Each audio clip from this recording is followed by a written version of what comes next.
freaking friends. I am so excited, making sure my sound system is correct. And welcome to Fuck Codependency. I want to get started with some vibes. I was listening to this music before. So, when you get into your body and land here with me, it's going to be 30 minutes to an hour. Not just golden glitter. I'm taking my time. I'm not trying to be on your life. I don't care if you think I live right. I don't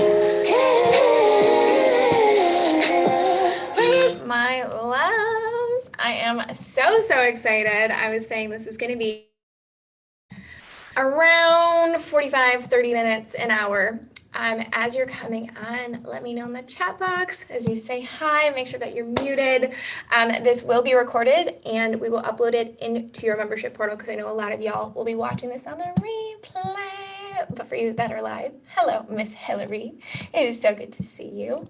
Today we are going to be talking about inhale. So understanding how and what and why codependency comes in, this disease to please that I like to call it, and that we kind of refer it to in our world, where it's this overextending of ourselves, it's this bitterness, it's this confusion that we often feel. And what I want to walk through is some strategies of how I've overcome this and have helped so many women do this. So as you're coming on, let me know where you are tuning in from. It's always fun to know. And we can get started. Why is my screen going bananas right now? Okay. And so if you're new to our world, how this is going to work is we are going to be meeting here today, tomorrow, and Saturday morning. And if you can't show up live, which most of you, I feel like it's kind of going to be the replays, you'll find these in your portal. So if you haven't gotten an email from my team yet, you will once this is uploaded. We have this thing called the membership vault, which is where we put all of our programs. So you'll see our other ones within there, but you'll see this one. It'll most likely be your email, and then your email would be the password as well. To get logged in there, you can change it, obviously, once you get in, and you'll be able to access the replays for this there. You will have lifetime access to this, but if you want your questions asked, yeah, that's correct language, just email me or my team here. So you guys have our emails, I believe, and you can email us or you can drop it in the chat box. I will be looking at them as we go through, but answering them, like they can pop up and I'll see them. And if it's in timeline, I will answer that. If I know it's going to come in the next 2 days, just trust that it'll be answered there. But please feel free to make this a two-way conversation. You have me for an hour, right? Like I know when I've watched programs before, especially when it's stuff about intimate topics like this, whether it was relationships or self-development or codependency or trauma, I felt like I couldn't talk because I didn't want people to see my questions, or I didn't want people to, identify that it was me. And I didn't realize how much I was missing out on to get my questions personalized, to make the experience of that hour more personalized, instead of just coming in and being in a space of let me just learn more knowledge and programs. And that's what I don't want these things to be, right? Just another program that we take. I want it to be something that you start to integrate into your everyday life, because this stuff is absolutely revolutionary. I have been spending the whole morning reading my old journals. And if you haven't seen on Instagram stories, I don't mean to laugh about it, but it is I go back and I read my little chicken nugget brain. I'll show you, it's right here. It's also a beautiful journal. Look at it. It's stunning. But I was just going through for when I know the hardest time of my life was, that's the journal. I've been journaling since I was 12 years old. But that journal I specifically know is when I was going through these difficult times. So if you don't have journals and you haven't started, it's a really fun practice to start to implement. But I've been spending the morning kind of just going through it to see how codependency started to show itself, and that I didn't even notice, because it was a word I didn't identify with. And that's going to be the first topic that we talk about today, is breaking down what codependency is. And, a lot of us it has an icky, crunchy feeling towards it. So we don't like to identify as such. So we'll talk about some symptoms that come up for it, and that might land better for you. But as you're listening, trust that you're here for a reason, right? It's not that every single thing is going to land perfectly. It may be that you have heard things before and now it's starting to land for you because you're at a different stage in your life where you're having more awareness of stuff. Trust that, right? Like this is why it's like starting with the dance party. It's getting into your body. It's landing here. It's being here. It's making the most of this hour together so that you can actually utilize these tools to shift the behavior pattern that you're trying to shift right now. And maybe you don't even have an awareness of what that is. It's more so like a feeling, right? Like I remember like looking back at these journals, the feeling of, I always thought I was wrong, right? Like I always was scanning myself, being like, don't rock the boat too much because everything around you is so fragile and we don't want to shake it. So be a people pleaser, overextend yourself, never use the word no, and let's just go about it that way. And it's just, I get why that was the way that I did things. But if someone would have came to me and said like, oh, you're codependent, that term didn't land for me, right? So I get you if that's where you're at, but there's some type of feeling like bitterness or anger was a huge one for me. Like the whole reason I even started my self-discovery journey was because my anger, because I was so afraid of myself and the way that I would just blow off the handle super quick. So that's what we're going to be doing, right? We're going to be addressing how to get safe with where you're at right now, we're going to write permission slips on being okay, on knowing that everything you've been doing and the way that you are and the way that you've built up this persona of yourself is just a response to environments in your life. That's all it is. And it's not things that we're actually stuck with. Because when our ego, right, like our self-protection, critical thinking, when our subconscious programming, right, like the parts of us, our habits, our beliefs makes up 95% of who we are. When these things have been programmed because of our life experiences, because of our partnerships, because of what we've been told, we often think of a statement like, I'm quote unquote stuck like this, or I've just always been this way.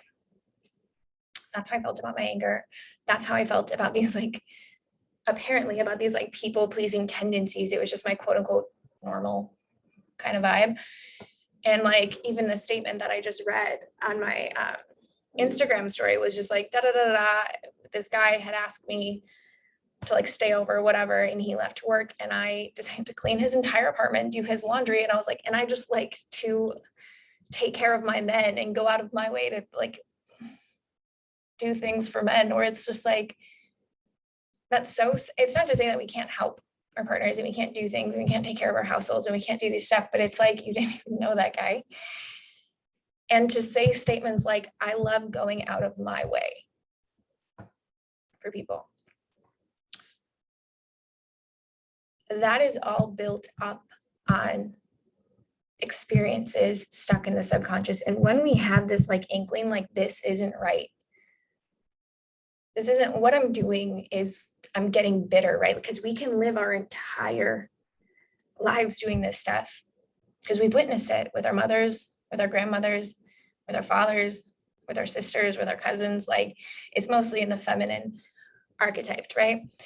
So whether you identify with male or female, what have you, it's the feminine archetype is usually self-abandoning, the people that are people pleasing and taking care of. And we've just seen it for so long. And then there's people like us that will get to a point where we get so bitter. Let me know if this lands for you. But we get to a point eventually where you're like, I'm just so fucking tired. I'm so tired. This doesn't work for me. I'm,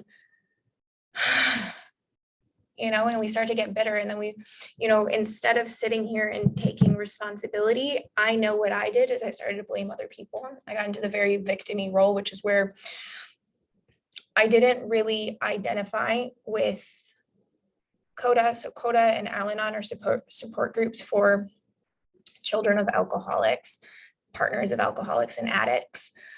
So I went to the 12 steps. That's how bad my bonding got with said person, and my codependency, and yours might not be in that degree. And I'll share more about that story when we actually get started. But I just kind of want to give the preface of where we're headed today. So if it does light something up in you, because this stuff can be triggering at the end of the day. And I want to give a massive trigger warning on all things that I talk about, because they can activate some parts in ourselves. And, it's when we get triggered, we get curious, but sometimes we do have to pull away a bit. So take it with a grain of where you're at. And if things, aren't ready to sit with you yet, trust that you have lifetime access to this. So you can come back, you can re-listen, you can start to navigate things. But when things are, habits and programming in our body, once we're made aware of them, they're no longer part of the subconscious, they're part of the conscious brain, which means it's fixable. And I want that to fully land. I want you, the reason module 1 is called inhale, because inhale right now, deep into your belly, like get your belly button as far out as you can.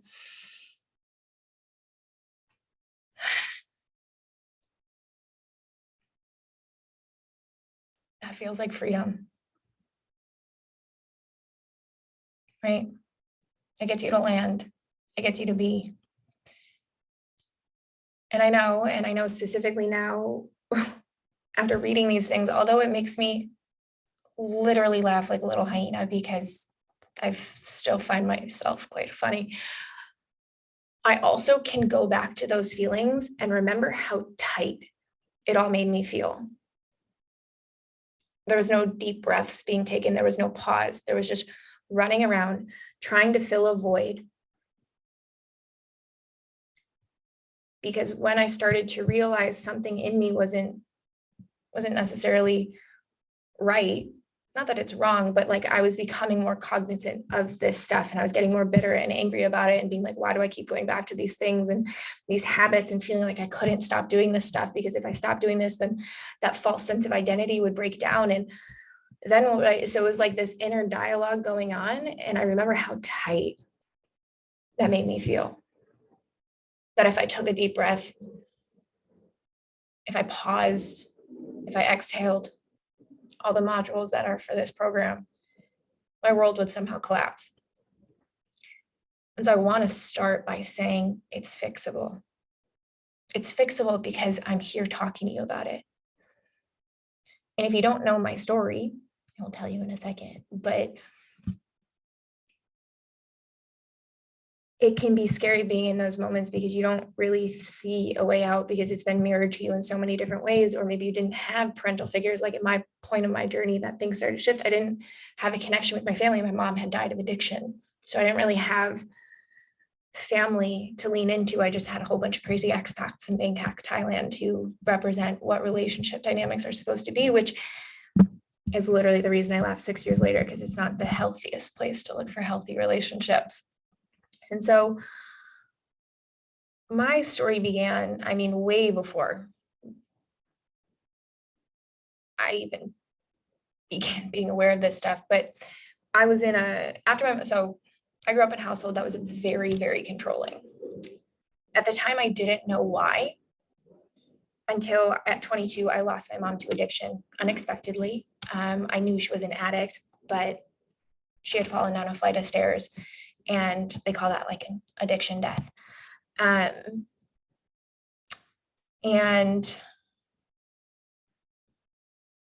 I didn't know growing up that all the things that she was doing was to prevent me from being like her. But I was trained not to trust myself because she didn't trust herself. So my curfew was 8 p.m. Even through high school. I had tracking devices on my phone. I had monitors on my computer, so she would get printouts every month of like screenshots of my AIM conversations. She would get, printouts of my text messages.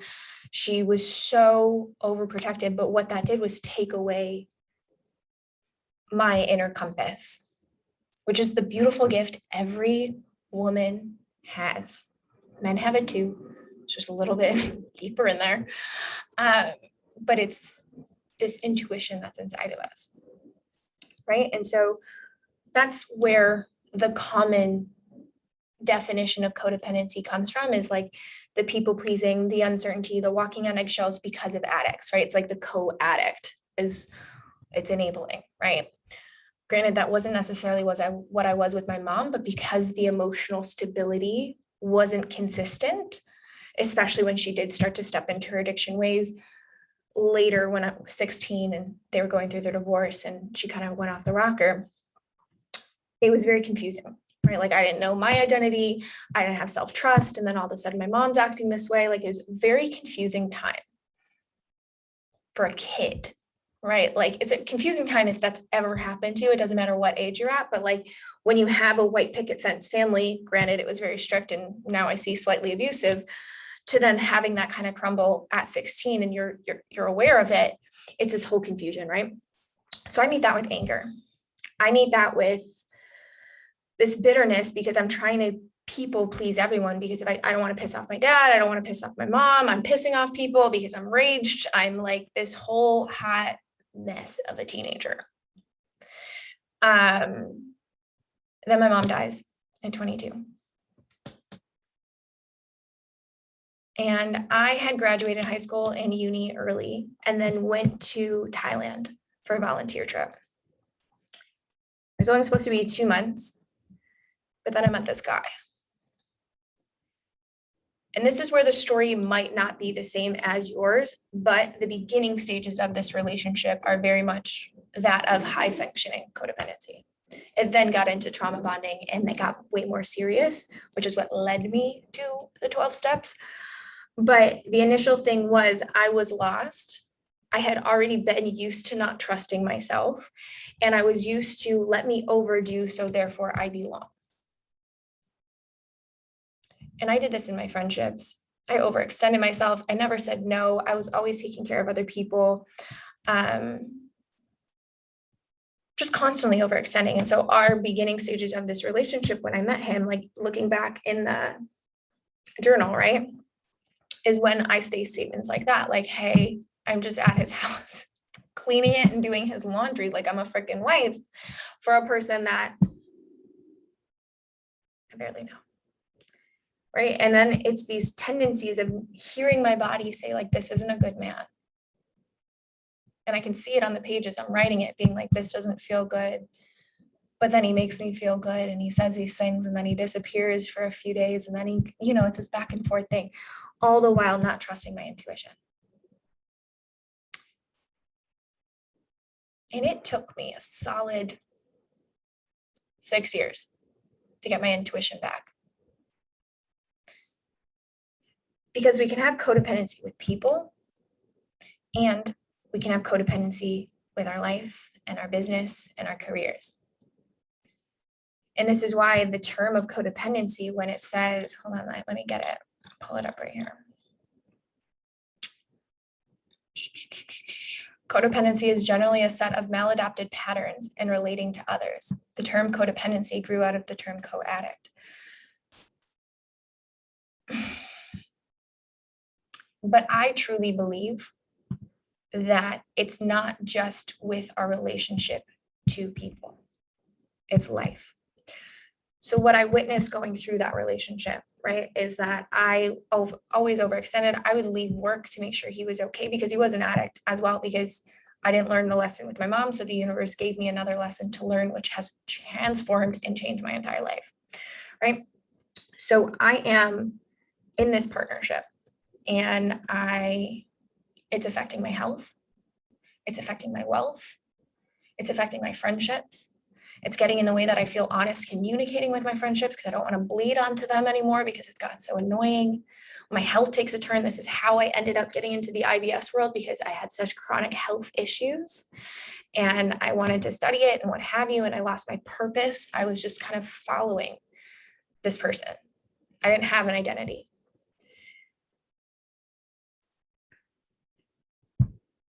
And then it turns into this high functioning, right? Like there's parts, that's where like the trauma bonding comes in, where it becomes this obsession with a relationship and this form of like, we don't even see that it's unhealthy, which I didn't. I remember when my first therapist was like, brought it to my attention and I dismissed her. And it happens. There's a difference between trauma bonding and codependency. Codependency is the people pleasing side of it. They can come together. That's where my story is.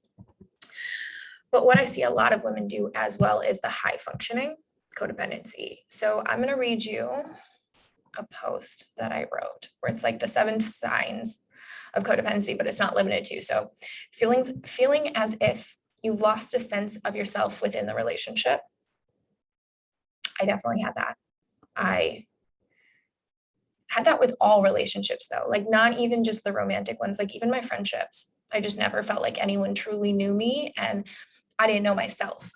Now I know human design, and I know that's a very common tendency I'm a projector. So all my centers are open. If you don't know about human design, fascinating fucking thing to look into. You can reach out to me and I can send you some stuff of the people that I've learned from. But yeah, like the sense of self was built up around other people's identities of how I should act around them. So therefore I belong with them. It was never like how I am now, where I'm like, this is fucking me. What's up? Like very bold, very like you guys, the way you guys see me, like, yes, I'm very like down and deep. And that used to be a very big self-conscious thing about me too, because that's why I started using drugs, because I thought I had to be more playful and lively and blah, blah, blah, blah. When really I love deep conversations and I love being just like seen and loud. Like I love it. And before I would cut these parts out of myself, and I like had this itch inside my soul that wanted that to come alive, but thought, well, if I'm too much, then they won't choose me, right? So I lost that sense of self. Same thing when I started my business, like that was a really big thing too. And like you guys seen that shift from our first brand to our second brand, even though it has the same name. It was very just like, let me go with the flow and what they expect in this whole like gut business thing. And I was like, but I want to prance around in lingerie and like talk about feelings and do more. Like, it's this whole people pleasing tendency. The other one is feeling like you're walking on eggshells to avoid conflict with another person. Always being the one who apologizes first, even when you've done nothing wrong. Like that trauma response of just like constantly saying sorry. So something my mentor uses, and you guys can use this too, we're not allowed to say sorry. Like even if we miss a call or we do something and it accidentally triggers another woman, like we have to say I'm sexy. And so I've started to implement this with my friendships too, where like if it's 222, love it. Even with like my friendships now, like I can catch those like woman wounds where it's like, I'm sorry, I'm too much. I'm sorry, I'm this. Like it's very common in women that we do this. But play around with it. Like I purposely like notice now, like if I'm passing someone on the street and when you accidentally like exit a room too quick and someone's there and you go, sorry. Like I, even now, like it'll come out of my mouth and be like, oh, I'm sexy. And then I'm like, Lord, people don't know what's going on. And it just sounds bananas, but like you can use it like say, excuse me. Like you never hear men say I'm sorry as much as you hear a woman. Like if you notice like a man that runs into you accidentally, like if they cut you off or something, they'll just be like, excuse me. Like women will always say like, I'm sorry. And it's a feminine wound, right? And we're going to work through that in this training to really just like, that's tomorrow, like the healing, and then the embodiment is the next day. But yeah, like, is that you? Like, do you feel like you're walking on eggshells to avoid conflict, or even though you've done nothing wrong, it's just to like, let's not rock the boat. So let's apologize. I did that with my partner all the fucking time. Like I even reading the journal, I'm like, why am I apologizing for him cheating on me? What? Like none of it makes sense. But when you're in those moments, like all critical thinking, cognitive thinking brain goes out the freaking window. So give yourself compassion if that is something that you've done in the past, and know that it's fixable. Again, our nervous system, it's all like, yes, it's something that we have and it's very like consistent, but it's like plastic. We get to bend it. We get to mold it into something else. Another one is feeling sorry for the other person, even when they're the one that hurt you. So happens with friendships, right? Like they're the one that hurt you. They're the one that, I don't know, showed up late or missed an event or didn't support you in the way that you needed to be supportive and all these kind of things. But like you feel bad for wanting support. So you're feeling sorry for that person because you feel like you're too much. That core wound of too much. You're not too much, especially for the people that you care about. Like the full expression of you is such a permission for other people to do and become the full expression of themselves. I want that to fully land into your system, because no one's responsible for our emotions, right? And we're not responsible for someone else's emotions, but we can act like consciously communicate. And we'll talk about this in the day 3, a way of effectively communicating things that we need and that we desire. And it's never too much. If we need support in a certain way, if we need someone to pick up the slack because we've been fucking doing everything, if we feel like we need to set a boundary, like it's not, I'm sorry, I'm setting this boundary. It's I'm setting, this is what I do. I'm like I posted today in my story, like my favorite phrase is like, I'd rather not. And like, it doesn't have to be in this way of like a bitchy tone and like, this is what I'm doing. This is how it is. And it's a very masculine energy. It's just like stepping in with your leadership in a way that's assertive, in a way that is honoring to yourself so that you can walk through this. You're not, if your feelings are hurt, you don't, that's not a bad thing. Like it's not something to be sorry about. Like your feelings are your own. And if someone hurt your feelings, like, yes, they're not responsible for your feelings, but they have to be able to empathize with them, to walk with that through you. Like that is a freedom, right? Like you're never too much for asking for help or needing support on something. Regularly trying to change or rescue troubled, addicted, or under-functioning people whose problems are their own.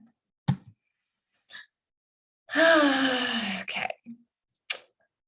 So the thing about high functioning codependency is we are such fixers. That core belief that if I don't do it, who will? And I get you because I still juggle with this one, especially with being a leader in a business. Like your business can become so codependent where you're like, it's so hard to actually release control because at the end of the day, no one's going to ever do what you do better than you because it's you and the intentionality that you have for certain things, especially, you know, when it's your home or your car or your business or your kids. Like no one's ever going to do it the same or better, but they are going to give it their best try to do it their way. And when we go in and we try to rescue people with our fixing energy or just doing it for them or all these kind of things, we grow bitter and we don't present them with the opportunity to rise. To, you know, a lot of people that have codependency choose partners that underfunction. And then we play the game of, well, they manipulate me. No one manipulates you. Don't play the victim role. Don't fucking do that.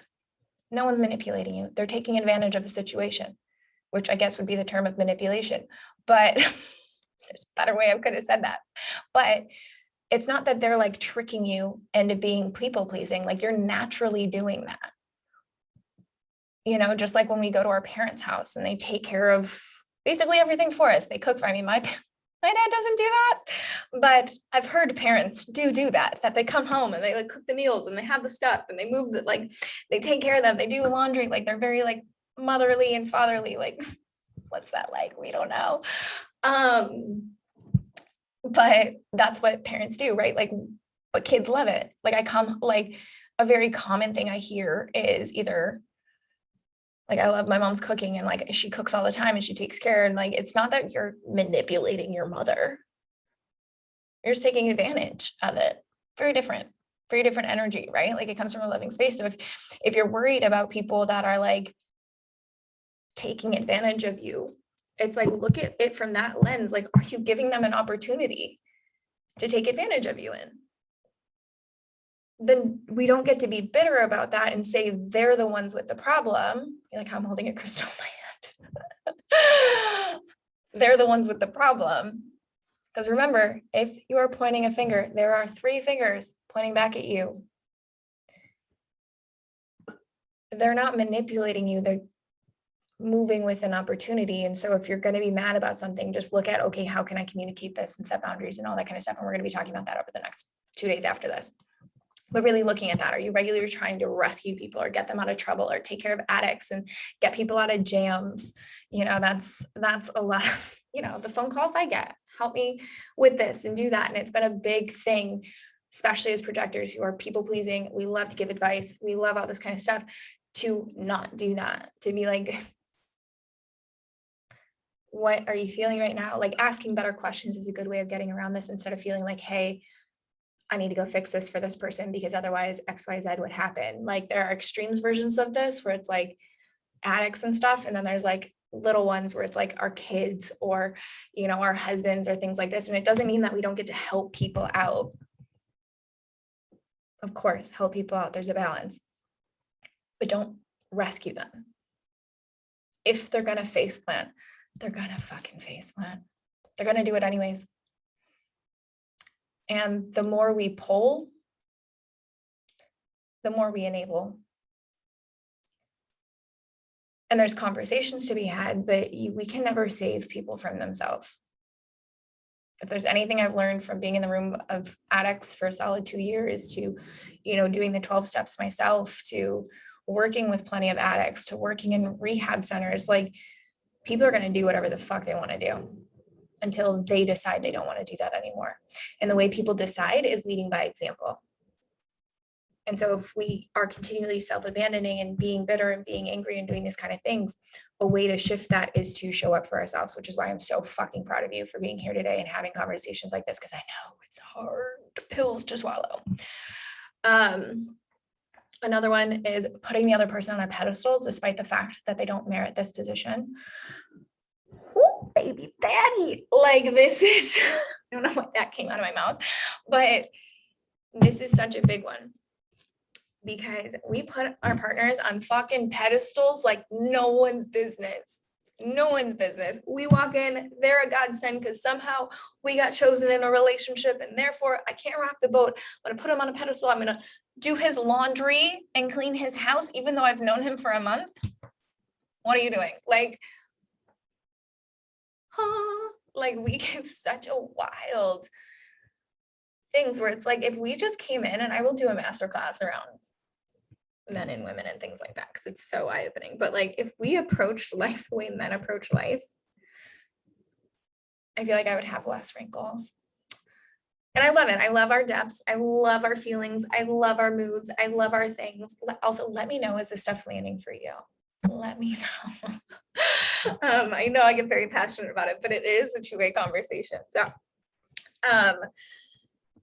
we like all that kind of stuff. Love that stuff. But men, it's this very like when they start dating, it's just I'm just trying to figure you out. Whereas like women come in and they're like, he's my husband and I'm chosen and therefore I win. Like, but men come into it and it's very relaxed. Like it's this, no one's on a pedestal here.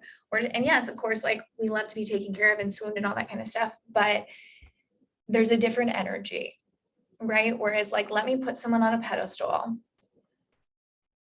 so that they feel super loved and I feel super self-abandoned.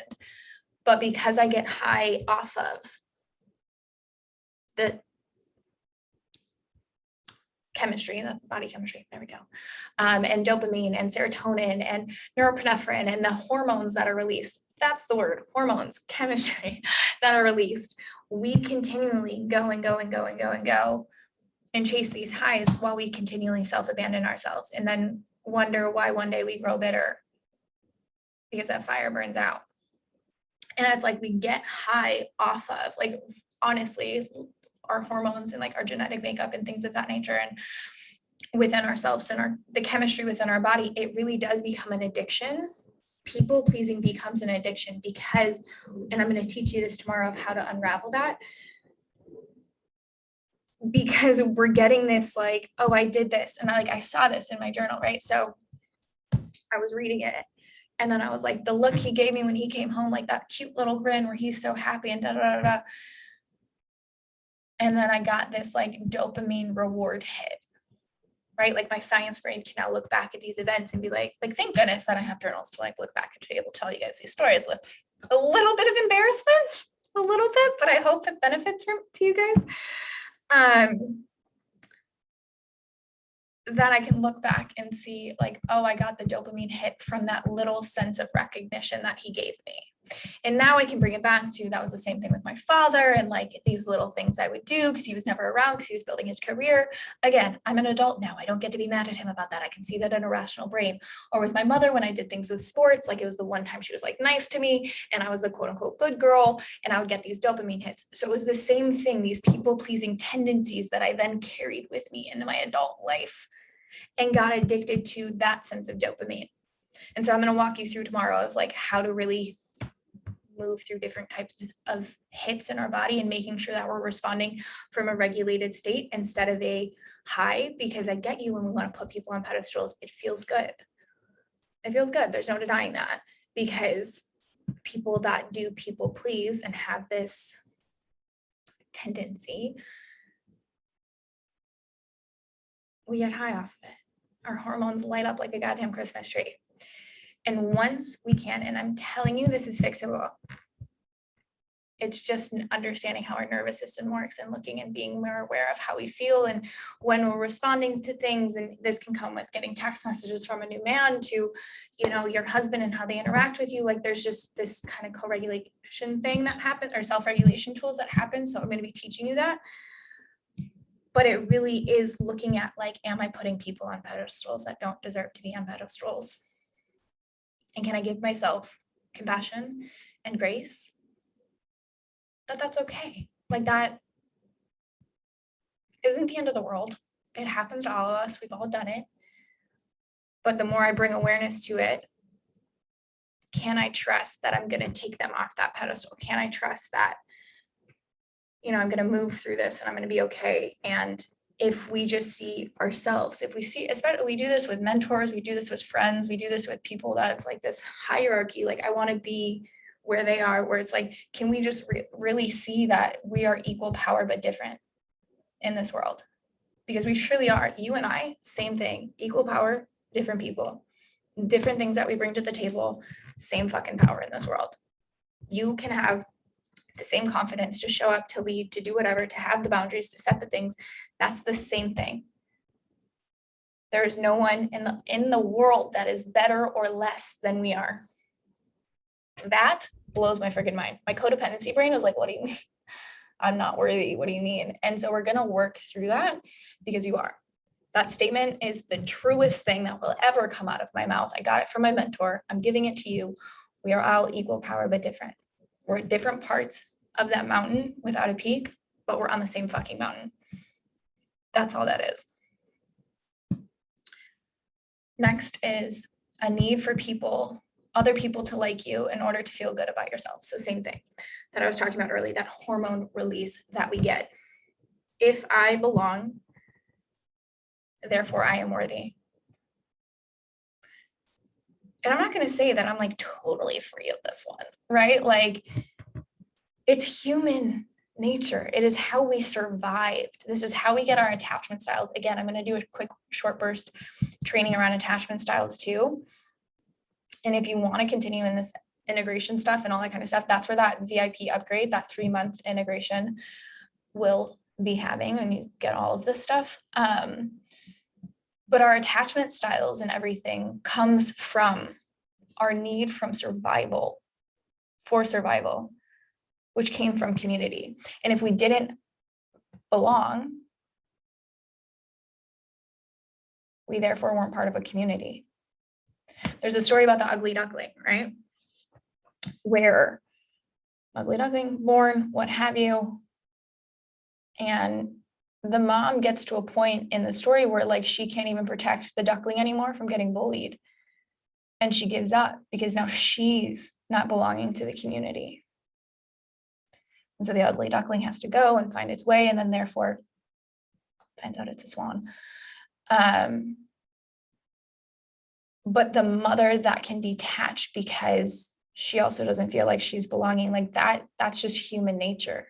I know it's a duck, but it's human nature that if we do not belong, we therefore get this like crunch inside of us. This is how we get anxiously attached. If people leave us, we want to people please, we want to overextend ourselves. We want to, you know, keep everything close, because if I am too unique, or if I am too much, or if I am too bold, therefore I will be different. And if I'm different, that means I don't belong, because I was trained that that's how that is. One, by our actual physiology. And two, you probably had life experiences where that was true. I had that, like high school for me was horrible. That's why I graduated early. Middle school, horrible. Like I've always been this, but I, was living in trauma responses and very loud and bouncing around and lots of feelings, lots of emotions, and I never really felt like I belonged. That's okay. But as a kid, having these friendships and being like, I was bullied, I had all this stuff happen. Like, it was like I would come home from school, and because my mom would monitor, obviously, my computer, she'd be like crying, being like, what's going on? Like, and so that sense of, I need other people to like me, so therefore I feel like I fit in here, bled into my early 20s to now. Like, I'm not even gonna lie that that's still not a thing. It's just not, like, I can identify with it, which is why I get in the room with masterminds, which is why I always show up in group programs, because I'm like, I need people to trigger the fuck out of me and activate it and remind me that I do belong. And that's how I have my closest friendships. That's how I have sisterhood, because I was always like, let me protect myself and only be closest to men, or have like one friend that knew me, because what if people would find out that I wasn't the coolest thing since sliced bread? Because we are. But we lose ourselves in that. And like, it really gets to this point, which is why I have that VIP option, because it's 3 months, but it's like to dismantle all the ways that we've self-protected and all the identities that we've built up to quote unquote belong to places we don't really even want to belong to. Does that make sense? Because that's what I found was, because I wanted a seat at the table so bad in so many different areas of my life, whether it was high school, whether it was my career, whether it was like in college, whether it was like now, you know,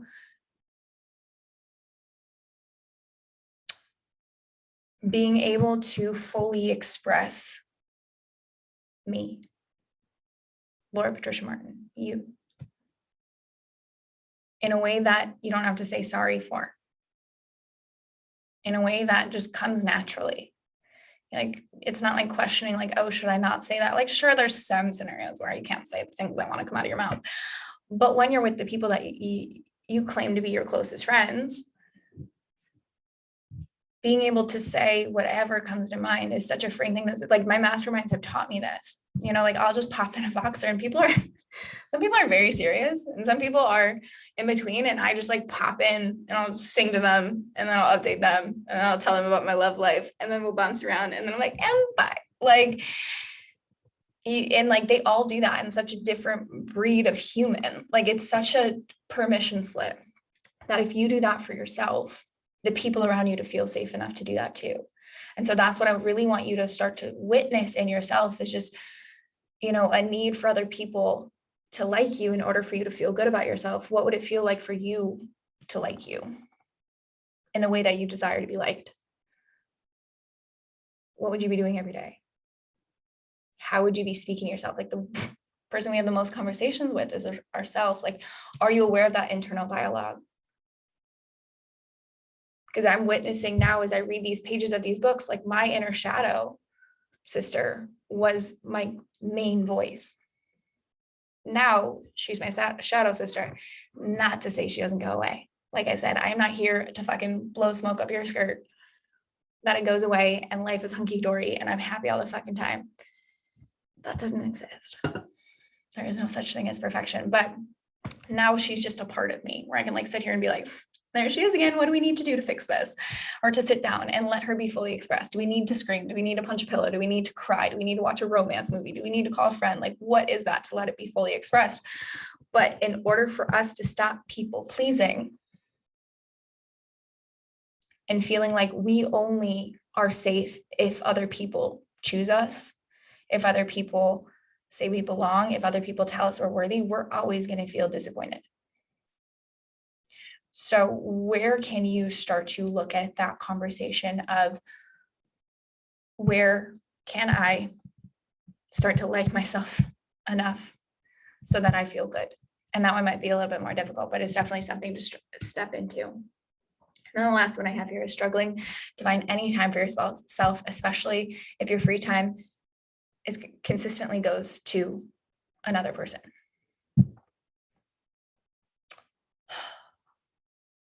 Yes, like, just yes. Because any free time we do, it's something I see happen a lot with my clients, with myself, with my business, with my masterminds.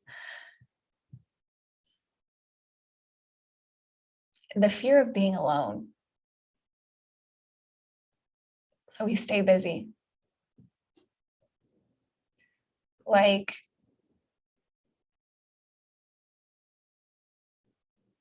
if I'm quiet enough, the voices and the image and the safety and the protection and the self-abandonment and the stories, they'll all catch up to me.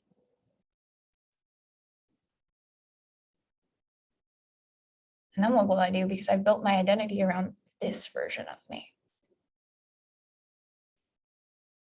I get you. I get you so much. This is why, like, drinking was a foe for a long time for me, because anytime I was alone, and smoking, like, anytime I was alone, it was like I had to numb my thoughts. And so, like, when I would have an occasional night alone, which was very rare, it was like slamming a bottle of wine. And it's looking that and being like, what are we protecting ourselves from? I had good questions that I wanted to ask, but that might be for tomorrow. Let me check.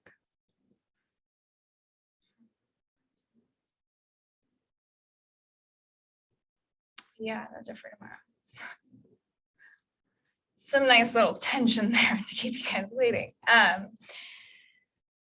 But I remember when it was, you know, the time alone was like the scary thing. And so the people pleasing then would continue.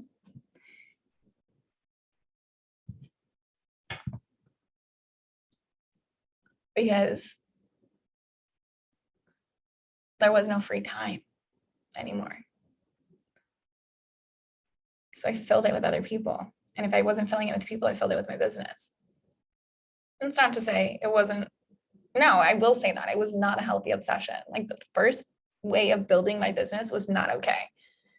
And I quote unquote had success because I'm a 6-figure business, but like, I didn't have good friend. Like, I was a shitty friend, and I refused to date because I was afraid of men, because I thought I would get attached to codependency again, which again, we're going to talk about in the next coming days. But if you're, and let me know, like, do you struggle finding time for yourself? Is that something that feels like it's foreign, or like when you look at your day, it's like, where would I fit it in? I want you to know you're not alone in that. Sometimes I even still get, like, even this past relationship still would happen. And then it's a solid check-in with yourself, being like, what days do I spend my time alone? And sometimes that would be because he was a pilot, being like, oh, it's like when he's gone. And it's like, that doesn't fucking count. It's not when they're gone. It's when you choose. Like for me, Fridays. I don't talk to a soul. And it feels good. I take myself out to oysters. I drink champagne. I'm actually shifting it, and I'm going to do it today. But because I love this masterclass, and it's literally lighting me up like a Christmas tree to witness this stuff and to speak about this stuff openly, because I've been hiding it in the back burner, I guess. Not hiding it, just not claiming it. But for me, that's Fridays. It doesn't matter who the fuck's in town. And if there's like a birthday or there's an event I have to go to, sure, whatever. But I will make sure then on Sunday I do it. Saturdays, I usually like to go play and go dance and have a few cocktails. So that's always with people usually. And then I'll often once a quarter take an entire weekend to myself to plan, to hear my thoughts, to reflect on what I've learned, to make the space. And it's not based around when is my partner doing this. And I get it when we're married and we have kids and we have to like coordinate around things, but it's still like, hey, where can we fit things around so mom can have this time? Not let me just kind of look at everyone else's schedules and then fit me in there.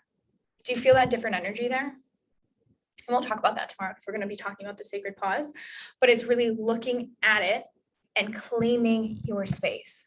Because if you feel like you're struggling to find any time for yourself, especially if the free time is going to this person or these people or events and things of that nature, again, this is where that inhale comes from.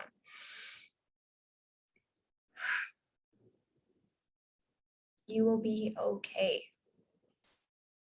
You'll be okay. They will still love you. There might be tension, but they will still love you. But if we want things to change, we have to start taking up space in our life and claiming it as such. Looking at the parts of ourselves that feels like it's so tight. It's so not what I want. You know, like the biggest gift I can ever give you. And if you've been in my world for a while, you've probably heard me say this because I honestly think about it all the time. One day you're going to be old. It happens.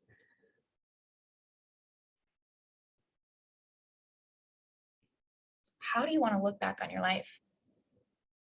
What type of person do you want to be? What type of mom do you want to be? What type of lover? What type of partner? What do you want to say that you did? And I get that's scary because we live up and we build up these identities and these personas and these arenas around ourselves based on our lived experiences. And we kind of just like autopilot for a bit. But losing my mom the way that I did, right? Like she just literally fell down a flight of stairs. Like, and just happened to hit, like, you know where the base boards are? Like, I never talk about this. Wow. Where the biggest boards are. She just hit like one spot, like a hole this big, killed my mother, crushed her brainstem. To have something like that happen. And it's not to fucking scare people. Like, don't get me wrong. This is trauma work. Breathe. Do not get triggered by this. If you do, I am very sorry. I can't say do not get triggered. If you get triggered, I understand it is a lot. And it's not to say live life in fear or live as if you're dying, because that just puts us into an overextension of ourselves. But live as if you found out you weren't dying. Like the way I show up to my life is that if this was my last memory, how would I want it to be? And then the reason I even started journaling, right? Years ago is because I knew one day I wanted to be able to tell a story of my life. I didn't know it was going to have as many plot twists as it did, but I felt in my soul there was something to tell, a story to tell, which thankfully I did write this all down so I can tell you all, you know, how I went from here to here and how I'm going to go from here to there, right? To then be that 97-year-old to sit back and go, I created my life exactly how I wanted it. And it was scary as fuck. And I had to walk alone a little bit and I had to scour the internet for masterminds and friends that got my way of thinking, and you know, till I could finally comfortably step into it on my own and felt okay being this unique expression of myself. Even if my friends don't totally get it, they support it because they see how true it is. And I want to be that invitation. Like my biggest core thing, like since I was 4 years old, was I want to change the world. I said that to my dad. I printed out pictures of Gandhi's. I don't know why a 4-year-old would do this. I thought it meant nursing. I saw blood. I freaked. Didn't understand it. But I've always wanted to help people, right? So to be able to sit and look and see how that's how life is, I want you to take that with you. That energy of I get this stuff can feel like a lot because it's our identity. It's the thing, the construct we've built up over how many years you've been walking this earth. But saying it's too late for me, or saying I've always been like this, or saying I don't know what to do, it's a disservice to the future you.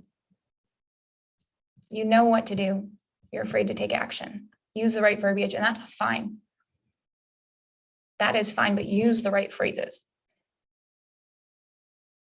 And then give yourself the grace knowing I'm not ready yet, but I will be. That's fine. But there's this part in our life where it's like we feel the fear and we do it anyways because we get one of these beautiful fucking things. And it's not like we dismantle and we burn it all down to the ground and we shift things and move to Asia like I did. But you can start again wherever you're at. And tomorrow, that's what we're going to be moving into. It's the pause. It's the healing. It's the sacred pause of Now that I'm breathing deep again, I'm understanding this is fixable. I'm understanding I am not broken. I'm understanding that this is just my nervous system reacting in the way out of self-protection and self-pleasing and self-abandoning, not pleasing. And now I'm recognizing that I can pause to reprogram, to shift, and to heal. So therefore, I not even just heal myself, I heal those around me who then go on to change the world as well. That is a gift beyond any type of material thing. Right? And I want you to sit in that today, right? Is to just look at like, what is coming up for you? And if you feel like sharing, please reach out on Instagram. If you want to share any of this on Instagram or with a friend or anything like that, like I said, we love growing this community, especially organically. We don't run ads, we don't do things. So perfect for getting people out there, but really just kind of shift through and feel, how am I feeling after this? What's coming up for me? What voice is that coming through? Is it my shadow sister? Is it my compassion partner? Is it, where am I at here? Ooh, compassion partner, I like that one. And then your homework, and I'll put it in the modules. It'll probably take a day for this module to get up. But in the membership vault, you'll see under there the homework, and I'm going to put in the question I want to ask is, where do you feel bitter about your self-abandonment? What arenas, what people, what events? Because we talked about a lot. And a lot of, oh, I do that starts to come up. I know when I go to my seminars and I talk to my mentors and I do things, I'm like, fuck, I do all that. And sometimes that shadow sister leads with bitterness or fear or judgment. So look at where you're feeling right now. I think it's a perfect time to just jump out of this and go feel into your body and write out what you're feeling right now. If you can do that in the notes section on your phone, perfect. If you want to sit down and get a pen and paper, perfect. But I really invite you to do it now so that you can feel more into what scenarios came up during this conversation that I felt that I self-abandoned. What areas, what people, what events do I do this often in? And then in the next 2 days, we're going to be talking about how do we heal this, how do we reclaim ourselves, and then how do we actually become the embodiment of this and no more wishy-washy back and forth stuff. So I love you. I'm going to love you and leave you with this because I respect our time. If you want to upgrade to VIP, like I said, just reach out. Those are going to be going quick. And I will upload this in the vault. Give it like a day.